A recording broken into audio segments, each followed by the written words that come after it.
In this video, I'm going to show you how to take your automotive phone photography from this to this. Stay tuned.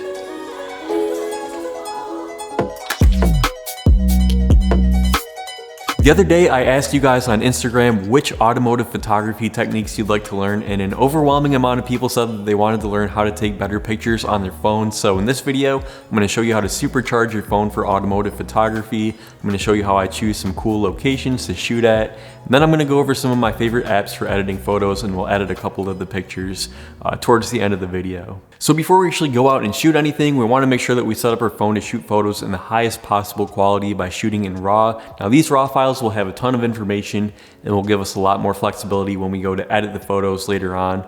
Some newer phones, like some of the new iPhones, actually have the ability to shoot RAW right in the native camera app, but if you have an older phone like mine, you're gonna have to get a third-party one. The one that I recommend is called Moment Camera. I actually tested a few different cameras while I was making this video, and the Moment Camera app was by far my favorite to use. So in the Moment app, not only can you shoot in RAW, but more experienced users can even use full manual controls. Just like on a real camera, you can change the shutter speed, the ISO, white balance. There's even a manual focus feature, which is pretty cool. It's got like focus peaking, just like on a professional video camera. Now, as somebody who shoots in manual most of the time on my main camera, having access to all those settings right on my phone was actually super fun. Now, if you're somebody who doesn't really want to mess with all that stuff, or maybe you're not sure what the settings do, the app does default to auto when you first turn it on, and it actually does a pretty good job. Now, as far as shooting in RAW, you're not going to see a huge quality difference right away when you're just looking at the back of the screen. But when you actually go to edit the photos, you'll find that you'll be able to push and pull the exposure and things like that a lot more than just with a regular JPEG. Now, have you ever looked at somebody's car photos and you thought, there's just something about this picture that's making it pop? I don't really know what it is. I can't quite place my finger on it. It's just missing that special something. I can almost guarantee you that person is using something called a polarizer filter on their lens. Now, a polarizer changes how light reflects off of different objects, especially car glass and paint. Even on the interior, like the leather and the carbon fiber, you can even see a difference with that, which I'll show you in just a minute. Now, I've always used these polarizer filters on all of my professional camera lenses, but it wasn't until I was researching for this video that it occurred to me to even get one for my iPhone. So I just got like a cheap universal one off of Amazon and test it out and kind of see how it does. Now, this is actually a kit that clips onto the phone, and it comes with a few different lenses. Maybe we can try some of these out later. I know one of them is like a fisheye lens. That might be fun to play with, but the polarizer is the main one that I want to get out of here.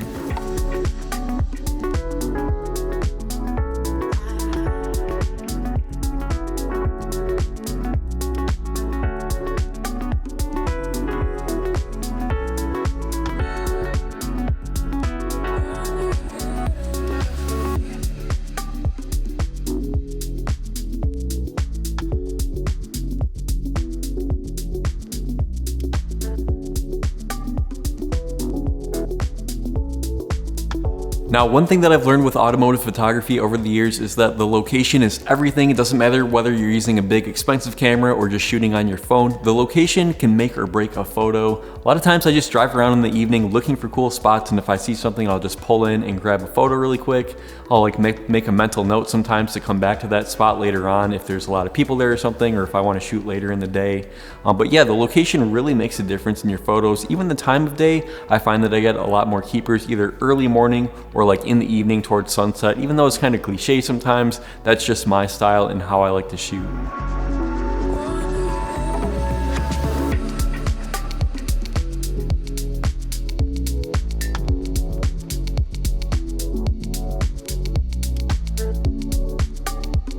Now, to be honest with you, I do get uncomfortable sometimes shooting with other people around. I feel like they're judging me like, oh, this guy must be really conceited taking pictures of his own car. But I think in reality, people really don't notice or care what you're doing.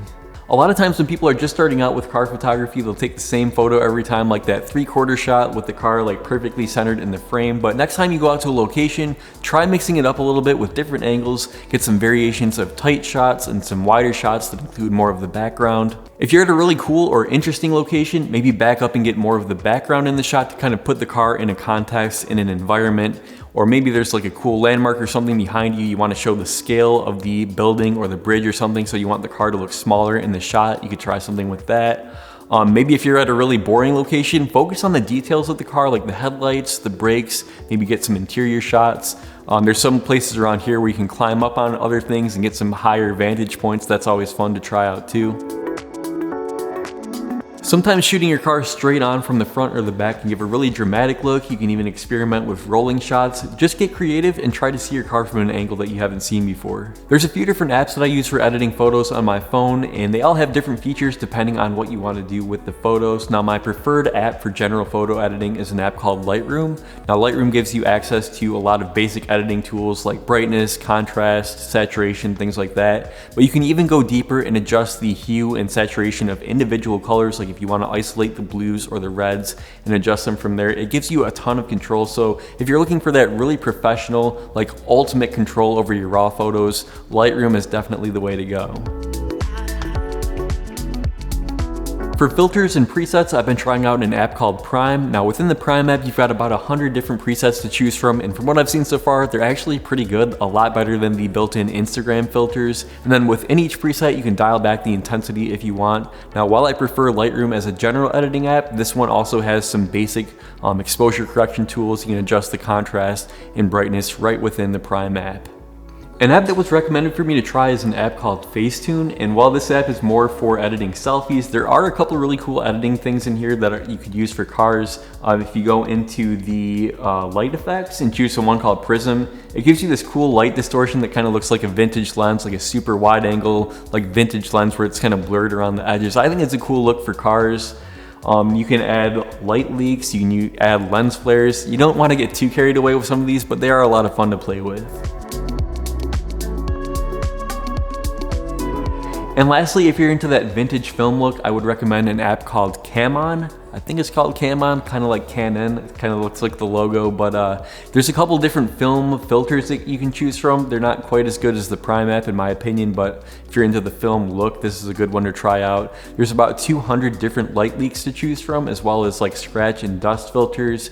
And one cool thing about this app is it allows you to put the date on the pictures, just like an old photo like you'd have in your family album that's got the date in the corner. And it actually pulls the metadata from the photo that was taken so that it puts the correct date on. I thought that's like a cool touch, but I don't use this one a whole lot because I'm not really into like the retro vintage look, but it could be a fun one to try out if you're into that. So now I'm going to walk you through how I would typically edit a photo in Lightroom on my phone. Now I purposely overexposed this one so I could show you what the raw files do. We can go into the exposure here, and we can actually bring down the exposure without really degrading the image quality too much. That's why you want to shoot raw. It gives you a lot more flexibility than just like a regular JPEG that you take with your normal iPhone camera. Now there's a cool feature in here that I want to show you. It's like a sky select. This is great for car photography. You can click this plus sign in the lower right corner and we'll choose sky select. It's going to take a second to find the sky in this photo. And now from here, we can actually just change the exposure of just the sky. So I'm going to bring this down a little bit. I don't want to do it too much. You can get carried away with some of these, but I'm going to bring it down just a little bit there. And then we can also go into color, and I'll just bring up the saturation to bring out the blues of just the sky. See, it's not affecting anything else in the photo, but I think it looks good right there. Now when you're happy with it, you can click this little check mark in the lower right hand corner. And now we're back to the main screen where these edits will affect the whole photo. So the next thing I'm going to do is go into the sun here. This is your exposure, and I like to click on the curve and make a little S curve here. Bring the top up a little bit, and that's how I like to add contrast to the photo. I'm thinking that that looks good right there. All the rest of these I think are okay. Maybe I'll bring the blacks down just a little bit. You can see in the grill it kind of pops a little bit more that way. Maybe I'll bring the exposure up just a little bit there. I think that looks pretty good. What do you think? So now I'm going to go into this next one for the color, and I'm going to bring the saturation up on the whole photo. I'm liking that. And then, like I was saying before with the individual colors in Lightroom, I think this is pretty cool too. For the yellows, I like to make them a little bit more on the red side, so I'm going to drag this hue slider a little bit to the left here.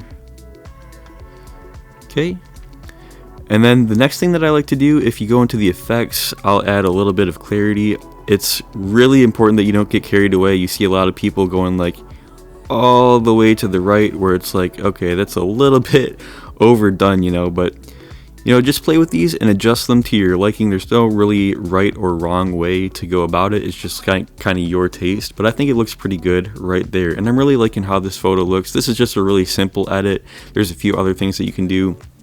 One thing that I noticed with that polarizer filter that I got is it looked a little hazy in some of the photos, I think just because of the quality of the glass, but you can easily correct this with the dehaze slider. And again, you don't want to get too carried away, but just like adjust it until you think it looks good.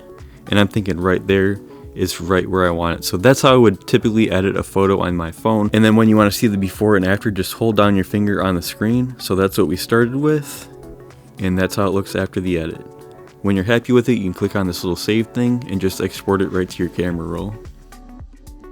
There's no rule that says that photography must be done on a DSLR, and as the saying goes, the best camera is the one you have with you.